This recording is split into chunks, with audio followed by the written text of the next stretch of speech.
de découvrir in fine que pour pouvoir aller dans l'armée ukrainienne, eh bien, c'est les Américains qui sont à la manœuvre. C'est-à-dire que nous, on a failli se faire arrêter. On a été confronté à un Américain qui est venu nous dire « Ici, c'est moi qui commande ». C'est pas les Ukrainiens qui commandent, c'est moi qui commande. Je parle de la formation et de l'enrôlement dans l'armée ukrainienne de volontaires internationaux. Voilà. Le type m'a même donné son nom. C'est un ancien de la guerre d'Irak. J'ai fait mes vérifications. C'est un reportage qu'on peut retrouver dans le Figaro Magazine de cette semaine.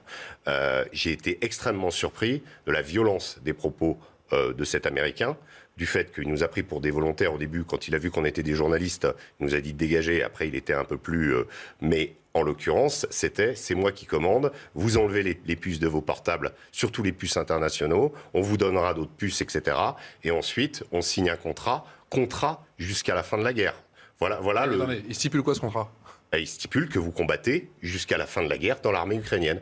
Et qui est à la manœuvre ? Eh bien, ce sont les Américains. Je l'ai vu de mes yeux vus. C'est pas, alors, ce n'est pas l'armée américaine officiellement. J'ai compris. Évidemment, vous comprenez. On ne va pas le dire. Mais en l'occurrence, c'est quand même quelque chose l'empreinte des Américains. Ouais. C'est quand même assez significatif. On sait que là, hier, ils ont envoyé une centaine de nouvelles armes qui s'appellent des Switchblade, qui sont des sortes de drones qu'on envoie par mortier et ensuite qu'on peut téléguider, donc des nouvelles armes.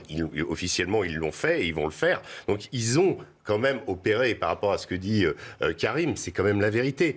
Moi, j'ai eu l'impression un petit peu, quelque part, que cette guerre, au-delà de l'aspect romantique, moi j'ai l'impression d'être avec les brigades internationales et in fine, je me retrouve avec le Pentagone.